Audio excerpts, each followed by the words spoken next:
सच के साथ। नमस्कार, सिटी वाराणसी लाइव में आप सभी का स्वागत है। मैं हूं अमित मिश्रा। आइए देखते हैं आज के हेडलाइंस। भारतीय सब्जी अनुसंधान संस्थान में सब्जी निर्यातकों एवं एफपीओ की बैठक। उत्तर प्रदेश से सब्जियों के निर्यात को बढ़ावा देने पर हुआ मंथन। मंत्री रविंद्र जायसवाल एवं भाजपा सांसद निशिकांत दुबे के खिलाफ सपाइयों ने सौंपा डीसीपी को पत्र। कहा, मुकदमा दर्ज कर गिरफ्तारी न होने पर सपाई उतरेंगे सड़कों पर। वाराणसी में होटल से पर्यटक का बैग चोरी करने वाला दंपत्ति गिरफ्तार। 2 लैपटॉप समेत पूरा सामान बरामद। और राष्ट्रीय विद्यार्थी दिवस एवं अखिल भारतीय विद्यार्थी परिषद स्थापना दिवस पर बीएचयू में वसुंधरा सांस्कृतिक कार्यक्रम एवं संगोष्ठी का आयोजन। और अब समाचार विस्तार से। राष्ट्रीय विद्यार्थी दिवस एवं अखिल भारतीय विद्यार्थी परिषद के स्थापना दिवस पर वसुंधरा सांस्कृतिक कार्यक्रम एवं संगोष्ठी का आयोजन किया गया।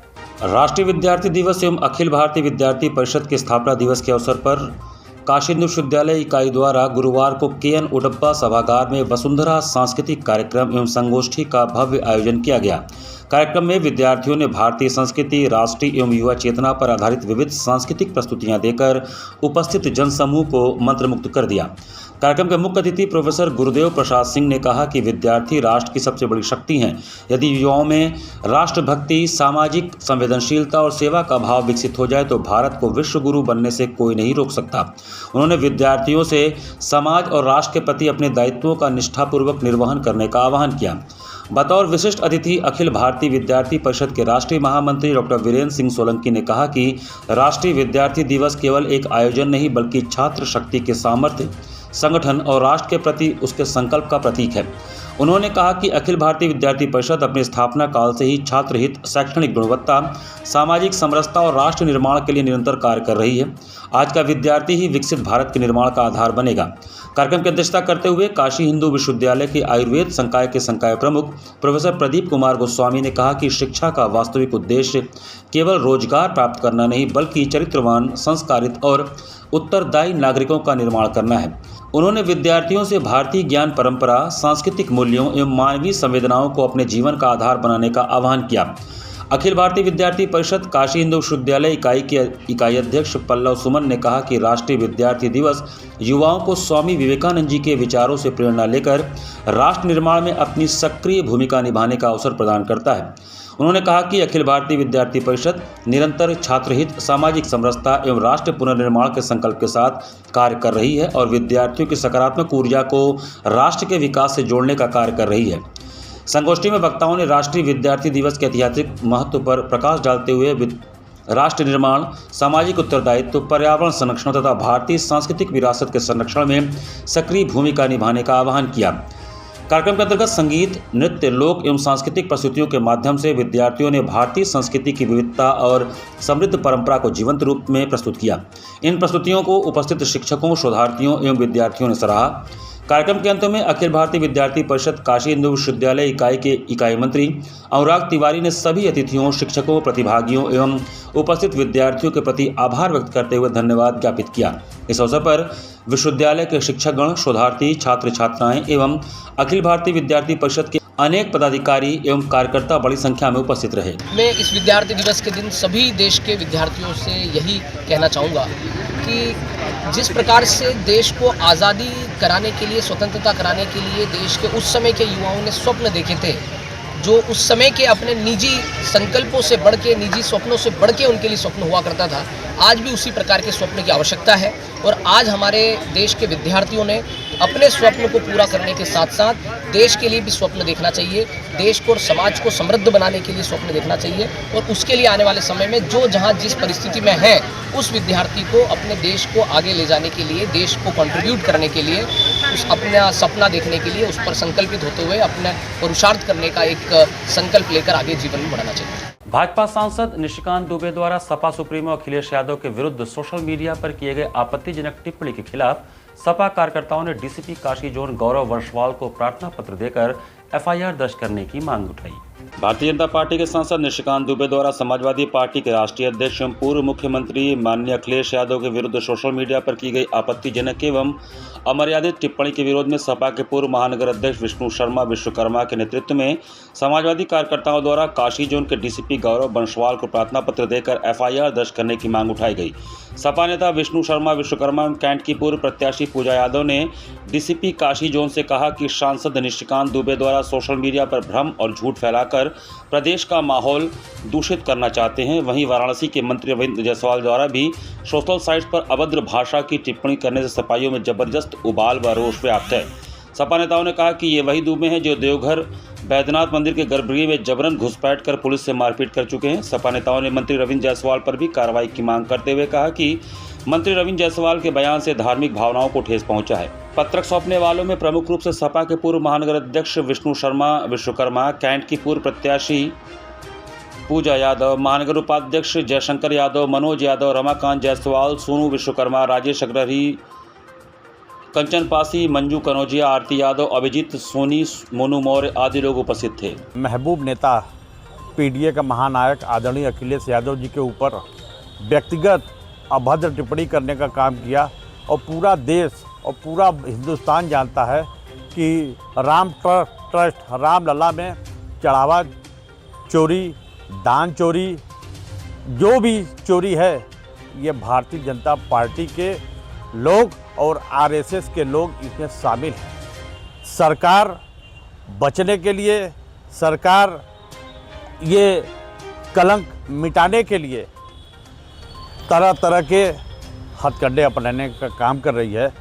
और पिछले दिनों डॉक्टर निशिकांत दुबे करके एक व्यक्ति हैं जो भारतीय जनता पार्टी के कार्यकारी कार्यकर्ता के रूप में भारतीय जनता पार्टी के कमल की फूल वाली सरकार को बचाना चाह रहे हैं। और ये बचने वाले नहीं है। जनता जनार्दन जान चुकी है कि आगामी 2027 के चुनाव में यही चढ़ावा चोरी दान करने वाले लोग, चढ़ावा चोरी करने वाले लोग, चंदा चोरी करने वाले लोग को मुंह तोड़ जवाब देने के लिए जनता तैयार है। और ये लोग कितना भी सफाई देते फिरे मगर जनता इस बार इनको माफ़ करने वाली नहीं है। इनको जड़ से उठाकर जनता फेंक देगी। और हम लोग राष्ट्रीय अध्यक्ष जी के ऊपर जो भी अनर्गल कमेंट करेगा, फेसबुक एक्स पर अनर्गल पोस्ट करेगा, उसके खिलाफ हम लोग आर पार की लड़ाई सड़क से लेकर सदन तक लड़ने का काम करेंगे। तो अभी हम लोग आए थे आज यहाँ पे पत्रक देने के लिए, लेकिन आपको ये चीज़ हम बताना चाहते हैं कि जिस तरीके से भाजपा के मंत्री बड़बोलई कर रहे हैं और ऊटपटांग चीज़ें हमारे आदरणीय राष्ट्रीय अध्यक्ष श्री अखिलेश यादव जी को बोल रहे हैं, अपने संस्कारों का प्रदर्शन कर रहे हैं। आप ये सोचिए कि इतनी गरिमामयी पद पे बैठ के कोई व्यक्ति इतनी ओछी और छिछोरी बातें कैसे कर सकता है। और आपको हम बताना चाहते हैं कि भाजपा वाले इस समय बिलबिला गए हैं। जिस तरीके से चंदा चोरी हुई, उस चंदा चोरी में किसका किसका बंटवारा हुआ, क्या क्या हुआ, वो जनता तक न पहुंच सके, जनता न जान सके, इसलिए वो सूर्य के ऊपर थूकने का प्रयास किया है मंत्री ने। तो हम चेतावनी देना चाहते हैं यहाँ के भाजपा के मंत्री को कि अपनी बातों को, अपने शब्दावली को जरा चयन करके रखिए मंत्री जी, अन्यथा समाजवादी मानने वाले नहीं हैं। अगर आप हमारे राष्ट्रीय अध्यक्ष जी के ऊपर टिप्पणी करेंगे और अभद्र टिप्पणी करेंगे तो हम समाजवादी सड़कों पे आ भी सकते हैं और आपको चूड़ी देने का भी काम करेंगे। 9 से 10 जुलाई तक वीट प्रोडक्ट्स प्रमोशन सोसाइटी द्वारा WPPS कॉन्क्लेव 2026 का आयोजन किया जा रहा है। Wheat products promotion society WPPS conclave 2026 की मुख्य आयोजक संस्था के रूप में भारत के गेहूं उद्योग से जुड़े इस महत्वपूर्ण राष्ट्रीय मंच का आयोजन 9-10 जुलाई को होटल ताज गंगेज वाराणसी में कर रही है। इस वर्ष कॉन्क्लेव की थीम है redefining wheat value chains for a new India. इस कॉन्क्लेव का सह आयोजन Uttar Pradesh roller flour millers association द्वारा किया जा रहा है। वर्ष 1988 में स्थापित WUPPS भारत के गेहूं और गेहूं उत्पाद क्षेत्र के प्रचार, विकास और सशक्तिकरण के लिए लगातार कार्य कर रही है। पिछले वर्ष में WPPS ने उद्योग संवाद, तकनीकी ज्ञान विनिमय, गेहूं खपत को बढ़ावा, गुणवत्ता सुधार, मूल्य संवर्धन, पोषण, बेकरी विकास, फ्लोर मिलिंग, आधुनिकीकरण और गेहूं वैल्यू चेन में मजबूत सहयोग के लिए अनेक मंच तैयार किए हैं। गुरुवार को आयोजित प्रेस कॉन्फ्रेंस को संबोधित करते हुए अजय गोयल, चेयरमैन WPPS, दीपक कुमार बजाज, अध्यक्ष UPRFMA एवं चेयरमैन JD बजाज ग्रुप तथा HK बत्रा, अध्यक्ष all India bread manufacturers association एवं chairman perfect group of companies ने बताया कि यह कॉन्क्लेव इस वर्ष गेहूं उद्योग के सबसे बड़े आयोजनों में से एक माना जा रहा है, जिसमें 21 राज्यों और केंद्र शासित प्रदेशों, 81 शहरों, लगभग 350 प्रतिभागियों और 50 से अधिक वक्ताओं, मॉडरेटरों एवं पैनलिस्टों की भागीदारी होगी। इसमें भारत और विदेशों से फ्लोर मिलिंग, गेहूं व्यापार, bakery, bread, biscuit, noodles, pasta, खाद्य प्रसंस्करण, पोषण, भंडारण, तकनीक, कमोडिटी बाजार, नीति, खरीद, सप्लाई चेन, फोर्टिफिकेशन और मीडिया क्षेत्रों के विशेषज्ञ व उद्योग प्रतिनिधि शामिल होंगे। भारत की गेहूं अर्थव्यवस्था इस समय एक महत्वपूर्ण दौर से गुजर रही है। देश का गेहूं उत्पादन अब लगभग 120 मिलियन टन के स्तर पर पहुंच चुका है। भारत में 2000 से अधिक फ्लोर मिलें हैं और इनमें से 200 से अधिक भारतीय फ्लोर मिलें अब आधुनिक या विश्वस्तरीय सुविधाओं से लैस हैं। यह क्षेत्र अब केवल सामान्य मिलिंग तक सीमित नहीं है, बल्कि bakery, bread, biscuit, noodles, pasta, QSR, packaged food और आधुनिक उपभोक्ता बाजारों के लिए गुणवत्ता आधारित, उपयोग विशेष और मूल्य संवर्धित गेहूं उत्पादों की ओर तेजी से आगे बढ़ रहा है। इस कॉन्क्लेव के लिए उत्तर प्रदेश का विशेष महत्व है। उत्तर प्रदेश भारत के सबसे महत्वपूर्ण गेहूं उत्पादक और गेहूं प्रसंस्करण राज्यों में से एक है।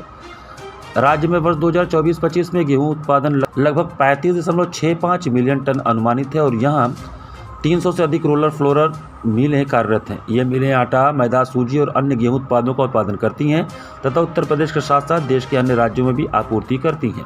कॉन्क्लेव में मुख्य अतिथि मनोज कुमार सिंह IAS, सेवानिवृत्त मुख्य कार्यकारी अधिकारी, state transformation commission, Uttar Pradesh सरकार एवं पूर्व मुख्य सचिव, उत्तर प्रदेश सरकार गरिमामयी उपस्थिति देंगे। Professor Ramesh Chandra, distinguished professor ICRIER एवं पूर्व सदस्य नीति आयोग भी कॉन्क्लेव को संबोधित करेंगे।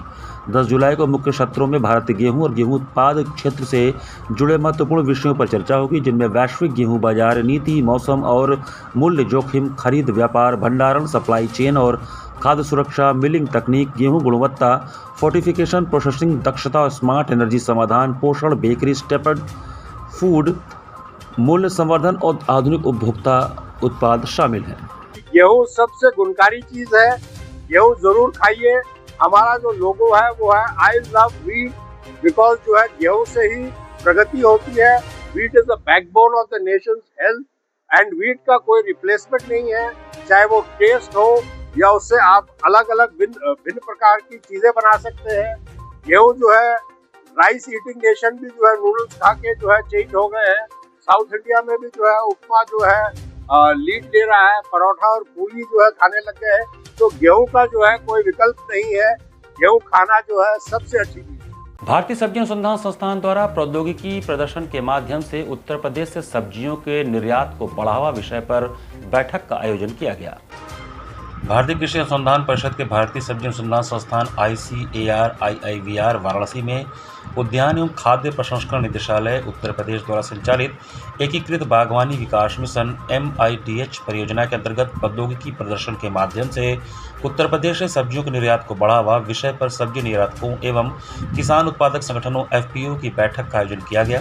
बैठक का उद्देश्य प्रदेश के सब्जी उत्पादकों, किसान उत्पादक संगठनों, निर्यातकों तथा संबंधित विभागों के साथ समन्वय स्थापित कर वैज्ञानिक तकनीकों के माध्यम से गुणवत्ता युक्त उत्पादन को बढ़ावा देना तथा उत्तर प्रदेश की सब्जियों को वैश्विक बाजारों तक पहुंचाने की दिशा में प्रभावी रणनीति तैयार करना था। इस अवसर पर ICAR भारतीय सब्जी अनुसंधान संस्थान वाराणसी के निदेशक डॉक्टर राजेश कुमार ने अपने संबोधन में कहा कि उत्तर प्रदेश में सब्जी उत्पादन की अपार संभावनाएं हैं तथा वैज्ञानिक उत्पादन तकनीकों, गुणवत्ता मानकों, मूल्य संवर्धन और सुदृढ़ आपूर्ति श्रृंखला के माध्यम से राज्य को देश का अग्रणी सब्जी निर्यातक बनाया जा सकता है। उन्होंने कहा कि संस्थान किसानों, किसान उत्पादक संगठनों तथा निर्यातकों को आधुनिक तकनीकी मार्गदर्शन, गुणवत्तायुक्त बीज प्रशिक्षण एवं वैज्ञानिक उपयोग उपलब्ध कराने के लिए निरंतर प्रयासरत है। उन्होंने विश्वास व्यक्त किया कि संस्थान किसान उत्पादक संगठनों एवं निर्यातकों के बीच स्थापित यह साझेदारी उत्तर प्रदेश से सब्जियों के निर्यात को नई गति प्रदान करेगी तथा किसानों की आय में वृद्धि के साथ साथ राज्य की कृषि अर्थव्यवस्था को भी सुदृढ़ बनाएगी।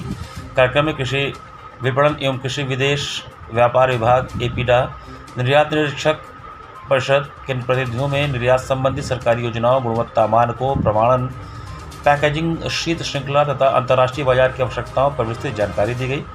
इस अवसर पर सब्जी निर्यातकों एवं किसान उत्पादन संगठनों के प्रतिनिधियों ने अपने सुझाव साझा किए तथा निर्यात क्षेत्र की संभावनाओं एवं चुनौतियों पर विस्तार से चर्चा किया।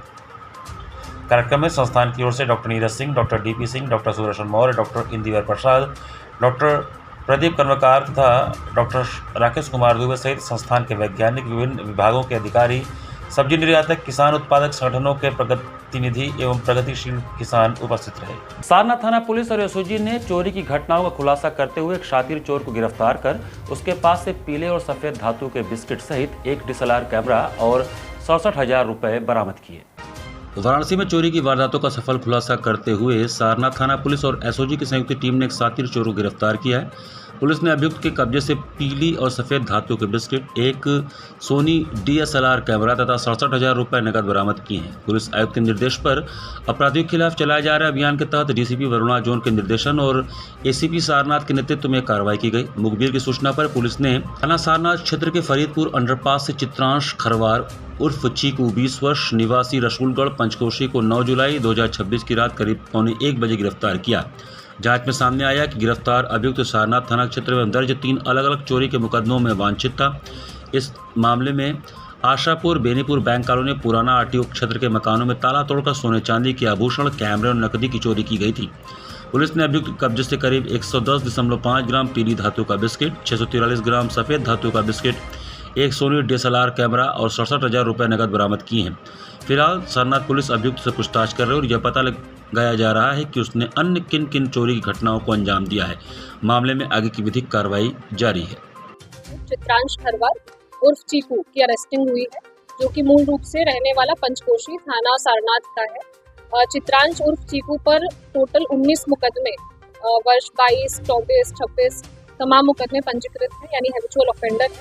और हाल फिलहाल में थाना सारनाथ क्षेत्र में जो चोरी की घटनाएं हुई थी, जो क्रमशः 20 मई, 30 मई और 19 जून को हुई थी, उसमें चित्रांश ही मेन व्यक्ति था जिसने चोरी की घटना को कारित किया था। इसी प्रकार से थाना क्षेत्र लालपुर पांडेपुर में मुकदमा अपराध संख्या 130/26, 134/26 में जो चोरी की घटनाएं हैं, उसमें भी चित्रांश उर्फ चीकू का रोल रहा है।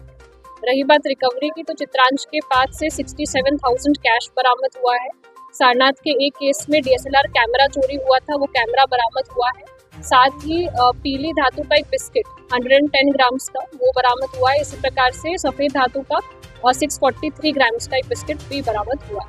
यहाँ पर वक्त चला छोटे से ब्रेक का। बने रहिए सिटी वाराणसी लाइव के साथ। वाराणसी लाइव, सच के साथ। स्वामी हरसिवानंद पब्लिक स्कूल छात्र छात्राओं हेतु वातानुकूलित छात्रावास की सुविधा, हर तिमाही युक्त खेल का मैदान, इंडोर गेम आउटडोर गेम की सुविधा, जिम, योगा, ध्यान की विशेष कक्षा, NCC ABC सर्टिफिकेट तथा करियर काउंसलिंग की सुविधा, विज्ञान, कला तथा कॉमर्स के साथ वैकल्पिक विषयों की एक लंबी श्रृंखला, कम फीस में उत्कृष्टतम अध्ययन की व्यवस्था, शहर के सभी क्षेत्रों में बस की सुविधा, विज्ञान, कंप्यूटर तथा सभी आधुनिकतम प्रयोगशाला उपलब्ध, audio video classes. Swami Harsivanand public school and hostel, शिक्षण समूह शाखाएं Garhwa Ghat, Ramna, Varanasi. Phone number 9554995413, Jagatganj Varanasi. Phone number 7408457111, Vanpurwa, Ramna, Varanasi. Phone number 9554955412, railway station road, Churk, Sonbhadra. Phone number 7081109710, Marsada, Ghorawal, Sonbhadra. Phone number 954963199495 एवं स्वामी हरसिवानंद महाविद्यालय, Churk, Sonbhadra. Phone number 7081109711।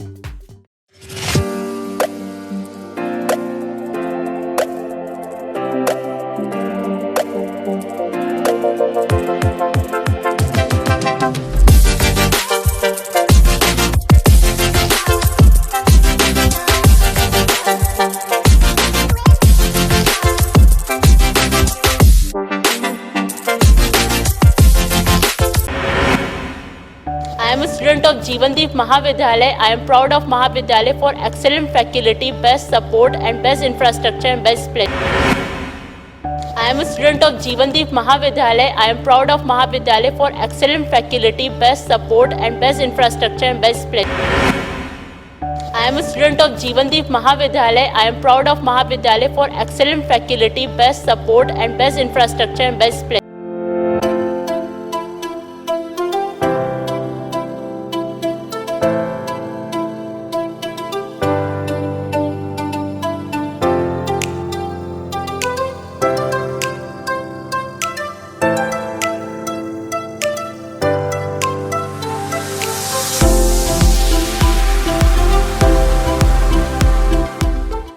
bright future starts with the right education.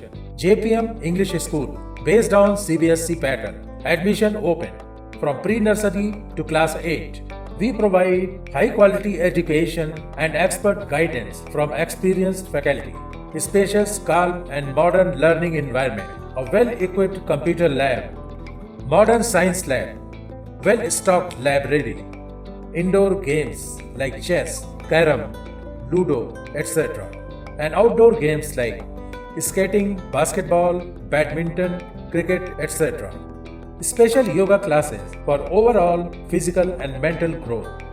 Special personality development classes. Regular dance classes. Special music classes. The students always remember that education is not a destination, it is a journey. So never stop, keep pushing yourself to achieve your goals. Enroll today to JPM English School, Ganganagar Colony, Badaun, Varanasi. Call us at 700-7655-355. हर माता पिता का सपना होता है अपने बच्चे को ऐसी शिक्षा देना जो सिर्फ किताबों तक सीमित ना हो, बल्कि उसे एक बेहतर इंसान बनाए। वाराणसी के बेनियाना पीली कोठी में स्थित श्वेता कॉन्वेंट स्कूल एक BSB रिकॉग्नाइज्ड को एजुकेशनल स्कूल, प्ले ग्रुप से क्लास 10वीं तक, जहां वेल ट्रेन्ड टीचर्स हर बच्चे की क्षमता को पहचानते हैं और मॉडर्न एजुकेशन सिस्टम के माध्यम से उसे सफलता की नई ऊंचाइयों तक पहुंचाते हैं। Ventilated classrooms, modern computer lab, latest science lab और अनुशासित लर्निंग एनवायरनमेंट, ताकि बच्चों को मिले बेहतर शिक्षा और बेहतर भविष्य। यहाँ पढ़ाई के साथ साथ पर्सनालिटी डेवलपमेंट पर भी विशेष ध्यान दिया जाता है।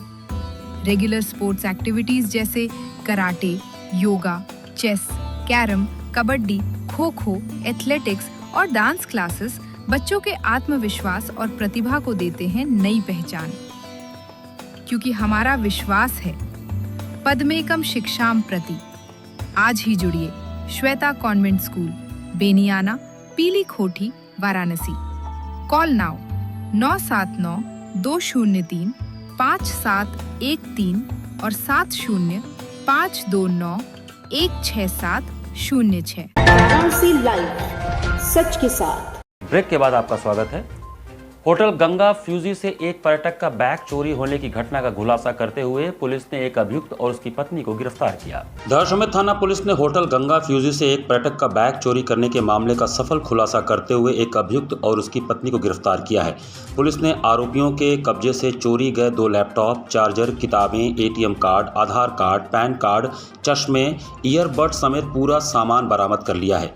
पुलिस आयुक्त के निर्देश पर चलाए जा रहे अपराधियों की गिरफ्तारी अभियान के तहत DCP काशी जोन के निर्देशन, ADCP काशी जोन के पर्यवेक्षण तथा ACP दशाश्वमेध एवं थाना प्रभारी दशाश्वमेध के नेतृत्व में पुलिस टीम ने मुखबिर की सूचना पर कार्रवाई करते हुए गुरुवार दोपहर करीब 12:55 पर पत्थर गली स्थित एक अर्धनिर्मित मकान से अभियुक्त 28 वर्षीय विकास पांडे, निवासी गड़ैया खुर्द जारी, थाना कौंधियारा, प्रयागराज तथा उसकी 21 वर्षीय पत्नी को गिरफ्तार किया। पूछताछ में दोनों आरोपियों ने अपना जुर्म स्वीकार करते हुए बताया कि उन्होंने होटल गंगा फ्यूजी से पर्यटक के काले रंग का बैग चोरी किया था। बैग में 2 लैपटॉप सहित अन्य महत्वपूर्ण सामान रखे थे। आरोपियों ने बताया कि वे दोनों लैपटॉप बेचकर रुपए कमाने की योजना बना रहे थे। भीड़ भाड़ अधिक होने के कारण वे पत्थर गली के अर्धनिर्मित मकान में छिपे हुए थे और भीड़ कम होने का इंतजार कर रहे थे ताकि किसी बाजार में जाकर लैपटॉप बेच सकें। इससे पहले ही पुलिस ने उन्हें गिरफ्तार कर लिया। पुलिस ने आरोपियों के कब्जे से 2 लैपटॉप चार्जर, 8 किताबें, 2 ATM कार्ड, 1 आधार कार्ड, 1 पैन कार्ड, 2 चश्मे, 1 ईयरबड्स और दोनों बैग बरामद किए हैं। इस मामले में थाना दशाश्वमेध पर मुकदमा संख्या 148/2026 के तहत धारा 305 एवं 317(2) भारतीय न्याय संहिता में मुकदमा दर्ज है। पुलिस ने दोनों आरोपियों के विरुद्ध आवश्यक विधिक कार्रवाई शुरू कर दी है। मुझे ये जानकारी हुई कि कस्टमर का बैग लेके ये गया है, तब ये मैंने जानकारी दशाश्वमेध पुलिस चौकी को। पुलिस ने गिरफ्तार कहाँ से किया सामान के साथ? उनको बनारस से ही गिरफ्तार किया। तो क्या करना चाहते हैं वाराणसी कमिश्नर? वाराणसी कमिश्नर साहब से कहना चाहता हूँ कि आपके दशाश्वमेध की पुलिस ने जो सराहनीय काम किया है, इसके लिए मैं कोटि कोटि धन्यवाद करता हूँ।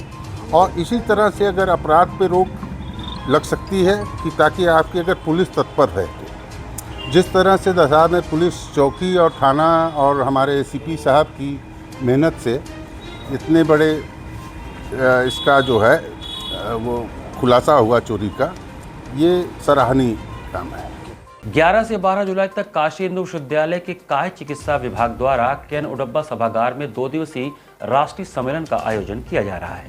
काशी हिंदू विश्वविद्यालय के चिकित्सा विज्ञान संस्थान के आयुर्वेद संकाय के काय चिकित्सा विभाग द्वारा Indian academy of mental health के सहयोग से 11 एवं 12 जुलाई को बीएचयू के केएन उडब्बा सभागार में 2 दिवसीय राष्ट्रीय सम्मेलन आयोजित किया जा रहा है। इस संदर्भ में आयोजकों ने प्रेस वार्ता कर बताया कि इस राष्ट्रीय सम्मेलन का उद्देश्य मानसिक स्वास्थ्य के क्षेत्र में आधुनिक चिकित्सा, मनोविज्ञान, आयुर्वेद एवं नवीन प्रौद्योगिकी के समन्वित दृष्टिकोण को प्रोत्साहित करना तथा देश भर के चिकित्सकों, मनोचिकित्सकों, मनोवैज्ञानिकों, शिक्षाविदों, शोधकर्ताओं, नीति निर्माताओं एवं मानसिक स्वास्थ्य विशेषज्ञों को एक साझा वैज्ञानिक मंच प्रदान करना है। इस राष्ट्रीय सम्मेलन का आयोजन काय चिकित्सा विभाग, आयुर्वेद संकाय, चिकित्सा विज्ञान संस्थान, काशी हिंदू विश्वविद्यालय के विभागाध्यक्ष प्रोफेसर डॉक्टर राजेंद्र प्रसाद के मार्गदर्शन में किया जा रहा है। सम्मेलन के आयोजन अध्यक्ष प्रोफेसर डॉक्टर KHHVSS नरसिम्हामूर्ति, सह आयोजन अध्यक्ष प्रोफेसर डॉक्टर सत्यगोपाल जी तथा आयोजन सचिव डॉक्टर लक्ष्मण यादव के नेतृत्व में आयोजन समिति सक्रिय रूप से कार्य कर रही है। वैज्ञानिक कार्यक्रम, अकादमिक सत्रों एवं समस्त व्यवस्थाओं के सफल एवं सुव्यवस्थित संचालन हेतु विभाग, खाद्य सुरक्षा एवं औषधि प्रशासन, उत्तर प्रदेश सरकार करेंगे। सम्मेलन के मुख्य अतिथि डॉक्टर दयाशंकर मिश्र दयालु गुरु, राज्य मंत्री स्वतंत्र प्रभार आयुष विशिष्ट अतिथि के रूप में प्रोफेसर डॉक्टर अमित पात्रा, निदेशक IIT BHU वाराणसी अपनी गरिमामयी उपस्थिति प्रदान करेंगे। इस अवसर पर प्रोफेसर डॉक्टर SK चक्रवर्ती, वरिष्ठ मनोचिकित्सक एवं पूर्व अधिष्ठाता निवास बेंगलुरु विशिष्ट अतिथि के रूप में उपस्थित रहेंगे। कार्यक्रम का अध्यक्षीय उद्बोधन प्रोफेसर डॉक्टर SN शंखवार, निदेशक चिकित्सा विज्ञान संस्थान, काशी हिंदू विश्वविद्यालय द्वारा दिया जाएगा। मुख्य अतिथि आप देख पा रहे हैं हमारे श्री दयाशंकर मिश्र दयालु जी हैं, हमारे हेल्थ मिनिस्टर हैं जी, आयुष मीडिया के माध्यम से क्या संदेश लोगों को? मीडिया के माध्यम से लोगों को ये संदेश देना चाहते हैं कि हमारे इस प्रोग्राम से वो जुड़ें, सुने और जो आप तक ये बात पहुंचाई जा रही है उसको आप अपने जीवन में लेकर के सम्मिलित करें, असिमिलेट करें, आत्मसात करें, खुश रहें, लोगों को खुश रहने दें, अच्छी बातें सीखें। जीवन में बहुत ज़्यादा महत्वाकांक्षाएं ना पालें, जितनी आपकी ज़रूरत है, आपकी क्षमता है उतनी रखें और मेंटल हेल्थ का ज़रूर से ख्याल रखें और हमारे साथ जुड़े रहें। लक्सा थाना क्षेत्र में एक अधिवक्ता घर में बदमाशों द्वारा घुसकर मारपीट करने एवं लूट की घटना को लेकर अधिवक्ताओं में भारी आक्रोश व्याप्त है। लक्सा थाना क्षेत्र में एक अधिवक्ता घर पर कथित मारपीट, घर में घुसकर हमला और लूट की घटना को लेकर अधिवक्ताओं में भारी आक्रोश व्याप्त है। अधिवक्ता समुदाय ने इस घटना को केवल एक अधिवक्ता और उसके परिवार पर हमला नहीं बल्कि कानून व्यवस्था तथा न्याय व्यवस्था पर गंभीर प्रहार बताया है। अधिवक्ताओं का कहना है कि यदि अधिवक्ता का घर भी सुरक्षित नहीं तो आम नागरिकों की सुरक्षा पर गंभीर प्रश्न खड़े होते हैं। प्राप्त जानकारी के अनुसार थाना लक्सा में दर्ज प्रथम सूचना रिपोर्ट FIR के अनुसार यह घटना 7 जुलाई की है, रात लगभग 8:45 बजे की। शिकायतकर्ता अधिवक्ता संजय कुमार लालमनी पुत्र जीवन दास निवासी श्रीनगर कॉलोनी गुरुबाग वाराणसी ने आरोप लगाया कि कुछ दबंग किस्म के लोग उनके घर के बाहर पहुंचे और पहले उनकी गाड़ी गिरा दी। विरोध करने पर 4 से 5 लोगों ने उन्हें घर के बाहर गली में घसीटकर मारपीट किया। शोर शराबा होने पर अधिकांश आरोपी मौके से भाग गए। FIR के अनुसार इसके बाद 2 आरोपी घर के भीतर घुस आए और अधिवक्ता तथा उसकी पत्नी के साथ मारपीट किया। शिकायतकर्ता का आरोप है कि इस दौरान एक आरोपी उनकी सोने की चेन लेकर फरार हो गया, जबकि एक अन्य आरोपी को उन्होंने मौके पर ही पकड़ लिया और पुलिस के हवाले कर दिया। पीड़ित पक्ष का कहना है कि पूरी घटना सुनियोजित, दुस्साहसपूर्ण तथा भय का माहौल बनाने की नीयत से अंजाम दी गई। मामले को लेकर सेंट्रल बार एसोसिएशन के अध्यक्ष प्रेम प्रकाश सिंह गौतम ने तीखी प्रतिक्रिया व्यक्त की। उन्होंने बताया कि घटना की सूचना उन्हें 7 जुलाई की रात लगभग 9:15 बजे अधिवक्ता संजय कुमार लालमनी द्वारा दी गई थी। उन्होंने कहा कि जो अधिवक्ता समाज को न्याय दिलाने के लिए संघर्ष करता है, यदि उसी घर में घुसकर उस पर और उसके परिवार पर हमला किया जाए तो यह अत्यंत निंदनीय और चिंताजनक है। उन्होंने कहा कि ऐसी घटनाएं कानून व्यवस्था पर गंभीर सवाल खड़े करती हैं। अधिवक्ता समुदाय ने स्पष्ट किया है कि यदि निर्धारित समयावधि में निष्पक्ष एवं प्रभावी कार्रवाई नहीं हुई तो वे लोकतांत्रिक तरीके से व्यापक आंदोलन करने के लिए बाध्य होंगे। अधिवक्ताओं ने मांग किया है कि इस प्रकरण को साधारण मारपीट का मामला न मानते हुए घर में घुसकर हमला, लूट तथा गंभीर आपराधिक कृत्य के रूप में निष्पक्ष जांच के आधार पर विधिक कार्रवाई सुनिश्चित की जाए। परसों शाम को हमारे बगल में बैठे हैं हमारे अधिवक्ता संजय लालवानी जी, जिनके घर के बाहर इनकी बाइक खड़ी थी और बगल के 2 लोग जा रहे थे, बाइक उन्होंने गिरा दिया जब आवाज़ लगी बाहर आके पूछताछ करने की कोशिश की तो इनके ऊपर हमला किए। घर की तरफ अंदर भागे तो इनके परिवार के ऊपर हमला किया गया, छोटी बच्ची थी उसके ऊपर हमला किया गया और माँ बहन की गालियाँ तक दी गई। इसके बाद ये हमको सूचना किए, हमारे महामंत्री आशीष सिंह उनको सूचना किए। अब तक वहाँ सैकड़ों की संख्या में अधिवक्ता मौके भी पहुँचे थाने पुलिस साहब के। उसमें एक पकड़ लिया गया, उसमें पुलिस की कोई सहयोग नहीं थी, अधिवक्ता भाई पकड़ के ले गए उनको। लेकिन जो तहरीर दी गई उसके हिसाब से उसमें जो धाराएं लगनी चाहिए थी वो थाना अध्यक्ष लक्ष्य नहीं लगाया, जो बहुत ही गलत है। मैं इसकी निंदा करता हूँ। और 2 दिन से ये प्रकरण चल रहा है क्योंकि मुख्यमंत्री कार्यक्रम लगा हुआ था, सारे पुलिस के जितने बड़े अधिकारी हैं उसमें उपस्थित थे। आज पुलिस कमिश्नर बैठे हुए थे, हम लोग जाके उनसे मिले, कड़ी आपत्ति जताई। मिलना ही नहीं तो एक मिलना होता कि जाकर उनको पत्र दे के चले आए। कड़ी आपत्ति दर्ज कराई गई कि अगर 2 दिन के अंदर 48 घंटे के अंदर जो भी अभियुक्त है वो गिरफ्तार होकर जेल नहीं जाएगा तो हम लोग बड़ा आंदोलन करेंगे। और ये कतई बर्दाश्त नहीं करेंगे कि एक अधिवक्ता के ऊपर, जानते हुए अधिवक्ता है, उसके ऊपर हमला किया जा रहा है। मेरा भी मानना ये है, मैं बार बार कहता हूँ, ये पूरे न्यायिक प्रक्रिया के ऊपर हमला है। अगर कोई गाड़ी एक्सीडेंट करेगा तो भाग जाएगा, वो भागा नहीं, वो गाड़ी से एक्सीडेंट किया, आगे जाके गाड़ी रोक के उसमें से एक आदमी आता विशाल सोनकर, जब मैं दरवाजा खोलता हूँ तो गाली बकने लगता है। ऐसा होता नहीं है। जब गाली बकता है तो कोई भी अधिवक्ता क्या करेगा, उसका प्रतिरोध करेगा। जब मैंने प्रतिरोध करता हूँ तो वो सामने से लोगों को बुलाता है। 10 लोगों को प्री प्लान था, वो 10 लोग कौन थे मैं नहीं जानता, शकल मेरी सबकी मैं जान सकता हूँ। उसमें कोई शिबू सोनकर या शिबू यादव भी हैं जिनकी गिरफ्तारी नहीं हुई। जिस दिन 151 का यहाँ चलान आया वहाँ पर भी शिबू यादव आए थे, अपने समर्थकों के साथ आ रहे। मैंने 112 पे फ़ोन किया, जब वो आई पुलिस, उसके सामने अपराधी भाग रहे, पुलिस गिरफ्तार नहीं कर रही है। पुलिस किस दबाव में? संपूर्ण संस्कृत विश्वविद्यालय के 44वें दीक्षांत समारोह के पूर्ववर्ती आयोजित कार्यक्रमों की श्रृंखला में गुरुवार को चित्रकला प्रतियोगिता का आयोजन किया गया। संपूर्ण संस्कृत विश्वविद्यालय वाराणसी में 44वें दीक्षांत महोत्सव के उपलक्ष्य में गुरुवार को योग साधना केंद्र में चित्रकला प्रतियोगिता का भव्य आयोजन किया गया। कुलपति प्रोफेसर बिहारीलाल शर्मा के संरक्षण एवं मार्गदर्शन में आयोजित इस प्रतियोगिता का उद्देश्य विद्यार्थियों में सृजनात्मकता, कलात्मक अभिव्यक्ति, सौंदर्य बोध तथा भारतीय सांस्कृतिक मूल्यों के प्रति जागरूकता का संवर्धन करना था। विश्वविद्यालय के विभिन्न विभागों एवं संबद्ध महाविद्यालयों के विद्यार्थियों ने उत्साहपूर्वक सहभागिता करते हुए अपनी उत्कृष्ट कलात्मक प्रतिभा का प्रभावशाली प्रदर्शन किया। कार्यक्रम की अध्यक्षता करते हुए कुलपति प्रोफेसर बिहारीलाल शर्मा ने कहा कि चित्रकला केवल रंगों का संयोजन नहीं बल्कि मनुष्य की कल्पना शक्ति, संवेदनशीलता एवं सृजनात्मकता की सशक्त अभिव्यक्ति है। उन्होंने कहा कि ऐसी प्रतियोगिताएं विद्यार्थियों की अंतर्निहित प्रतिभा को निखारने के साथ साथ उनमें सौंदर्य बोध, सांस्कृतिक चेतना तथा सामाजिक उत्तरदायित्व की भावना का विकास करती हैं।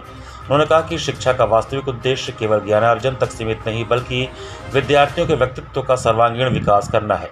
विश्वविद्यालय भविष्य में भी साहित्यिक, सांस्कृतिक एवं रचनात्मक गतिविधियों का सतत आयोजन कराता रहेगा ताकि विद्यार्थियों की प्रतिभाओं को समुचित मंच प्राप्त हो सके। कार्यक्रम के समन्वयक प्रोफेसर विद्या कुमारी चंद्रा ने कहा कि चित्रकला विद्यार्थियों की सृजनात्मक अभिव्यक्ति का अत्यंत प्रभावी माध्यम है।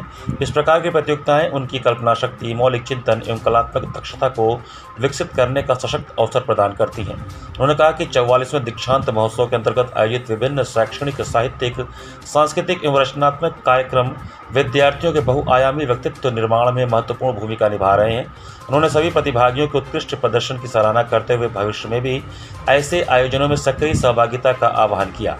प्रतियोगिता का सफल संयोजन डॉक्टर रविशंकर पांडे, डॉक्टर सत्येंद्र कुमार यादव एवं डॉक्टर ज्ञानेंद्र सापोटा ने किया।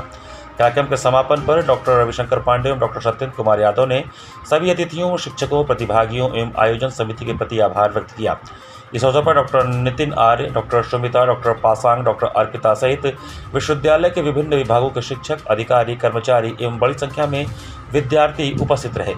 उपस्थित शिक्षकों ने प्रतिभागी विद्यार्थियों का उत्साहवर्धन करते हुए उन्हें विश्वविद्यालय की साहित्यिक, सांस्कृतिक एवं रचनात्मक गतिविधियों में निरंतर सक्रिय सहभागिता के लिए प्रेरित किया। घाट संध्या कार्यक्रम में वाराणसी की युवा कलाकार अद्रिका मित्रा ने ओडिसी नृत्य का मनोहारी प्रदर्शन किया।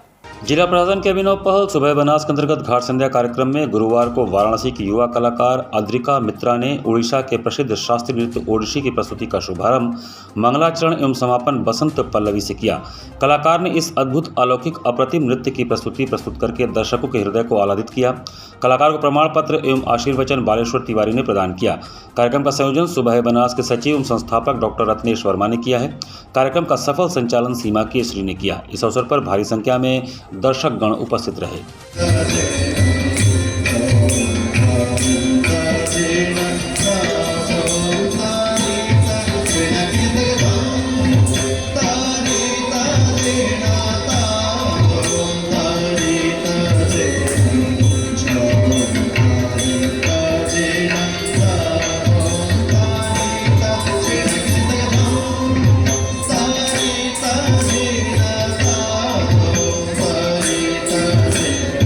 बुधवार को सीतापुरी कॉलोनी रामनगर में वरिष्ठ नागरिक कल्याण समिति के सभागार का लोकार्पण कैंट विधायक सौरभ श्रीवास्तव ने किया।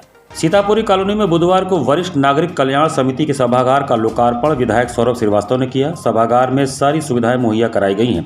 इसका निर्माण विधायक निधि से कराया गया। इस दौरान समिति के अध्यक्ष रुद्र प्रताप सिंह ने अंग वस्त्रम और स्मृति चिन्ह देकर विधायक का स्वागत किया। विधायक ने माल्यार्पण कर वरिष्ठ जनों का सम्मान किया। लोकार्पण पर इंद्रजीत मौर्य, आनंद पांडे, रवि प्रकाश श्रीवास्तव, विजय कुमार श्रीवास्तव, बालकृष्ण दीक्षित, गुलाब चंद, वीरेंद्र कुमार सिंह, मिश्रीलाल, करुणाशंकर पांडे, आनंद कुमार त्रिपाठी, रामजीत दीक्षित, विशंबर पांडे, नवरत्न दास और अजय कुमार श्रीवास्तव उपस्थित रहे। 12 से 17 तक अखिलेश जी की सरकार भी चली गई, एक अदद पुल नहीं बन पाया। और जैसे ही 17 में आपने डबल इंजन की सरकार बनाई, 8 महीने में, रिकॉर्ड 8 महीने में पुल बनकर तैयार। मेरा सौभाग्य था कि मैं स्वर्ण काल में विधायक बना। 17 के चुनाव में आपने मुझे आशीर्वाद दिया। मेरा परम सौभाग्य था कि मैं एक ऐसे संसदीय क्षेत्र की विधानसभा से विधायक बना जहां के सांसद विश्व के सबसे लोकप्रिय नेता हमारे आदरणीय प्रधानमंत्री जी हैं, जिनके एजेंडे में विकास के सिवा कुछ नहीं है। जो रात दिन कैसे हमारा देश विकसित हो, कैसे हमारा प्रदेश विकसित हो और कैसे हमारा लोकसभा क्षेत्र विकसित हो, इसके सिवा उनके एजेंडे में कुछ है ही नहीं। इसी के साथ सिटी वाराणसी लाइव का ये संस्करण हम यही समाप्त करते हैं। मुझे दीजिए आज्ञा। नमस्कार।